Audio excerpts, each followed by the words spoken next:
Hello बच्चों, let's read the question first. The question says which is an incorrect statement regarding sporopollenin. तो हमसे यहाँ पर पूछा गया है इनकरेक्ट स्टेटमेंट बताना है स्पोरोपोलिनिन के रिगार्डिंग। तो पहले हम जान लेते हैं स्पोरोपोलिनिन होता क्या है और कहाँ प्रेजेंट होता है। तो स्पोरोपोलिनिन बच्चों एक रेजिस्टेंट ऑर्गेनिक मटेरियल है जिससे आपकी एक्साइन लेयर बनी होती है, और ये एक्साइन लेयर आपको कहाँ दिखती है? एक्साइन लेयर आपको देखने को मिलती है पॉलन ग्रेन में, जैसे मैंने यहाँ पर पॉलन ग्रेन बनाया है।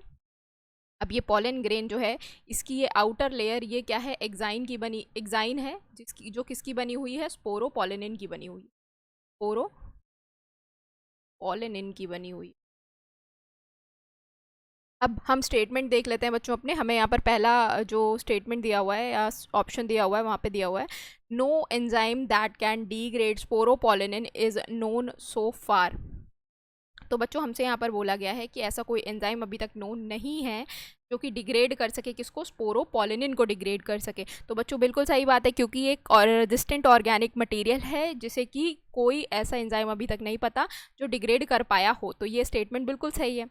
भी हमें दिया हुआ है pollen grain are well preserved as fossil due to sporopollenin. तो बच्चों बिल्कुल सही बात है, ये भी बिल्कुल सही स्टेटमेंट है, क्योंकि स्पोरोपोलिनिन जो है रेजिस्टेंट ऑर्गेनिक मटेरियल है। तो ये जो है हाई टेम्परेचर्स, सॉलिड एसिड्स या स्ट्रॉन्ग एसिड या फिर एल्कलाई मेटल्स मटेरियल से या एल्कलाई चीज़ों से आपके पॉलन ग्रेन को प्रिजर्व कर रहा है या बचा के रख रहा है हाई टेम्परेचर से। तो इसमें क्या होता है कि जब आपके स्पोरोपोलिनिन पे हाई टेम्परेचर अटैक करता है तो वो उसको डैमेज नहीं कर पाता स्पोरोपोलिनिन के होने की वजह से। और ये जो स्पोरोपोलिनिन अगर डैमेज नहीं होगा तो वो हमें वेल प्रिजर्व्ड मिलेगा एज अ फॉसिल लंबे समय के बाद। तो ये बिल्कुल सही स्टेटमेंट है। जो स्पोरोपोलिनिन है वो पॉलन ग्रेन को वेल प्रिजर्व करने में मदद करता है एज अ फॉसिल। तो बिल्कुल सही स्टेटमेंट है। सी यहाँ पर दिया हुआ है exine is composed of sporopollenin. तो बच्चों बिल्कुल सही है। यहाँ पर मैंने अभी बताया कि जो आउटर लेयर होती है पॉलन ग्रेन की, एक्साइन, वो किसकी बनी होती है? स्पोरोपोलिनिन की बनी होती है।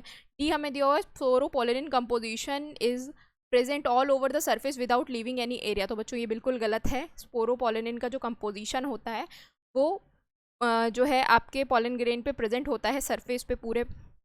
तो ये आपका पॉलन ग्रेन है, इस पर ये इस तरीके से एक्साइन की लेयर है, पूरे पे एक्साइन की लेयर है। बट यहाँ पर कुछ एरिया है इस तरीके से जहाँ पर एक्साइन नहीं प्रेजेंट है या स्पोरोपोलिनिन प्रेजेंट नहीं है। वो एरिया कौन सा हो जाता है? वो आपका हो जाता है जर्म पोर। तो इस तरीके से कुछ आपको एक ऐसा एरिया भी मिलता है जहाँ पर स्पोरोपोलिनिन प्रेजेंट नहीं है, बट यहाँ पर दिया हुआ है कि पूरे जो है पॉलन ग्रेन पर प्रेजेंट है विदाउट लिविंग एनी एरिया। तो ये गलत है। तो हमसे यहाँ पर इनकरेक्ट के बारे में पूछा गया था, तो इनकरेक्ट के बारे में पूछा गया था, इसीलिए हमारा ऑप्शन क्या सही है? ऑप्शन नंबर डी सही है। होप आप लोगों को ये सोल्यूशन समझ में आया बच्चों। Thank you, all the best.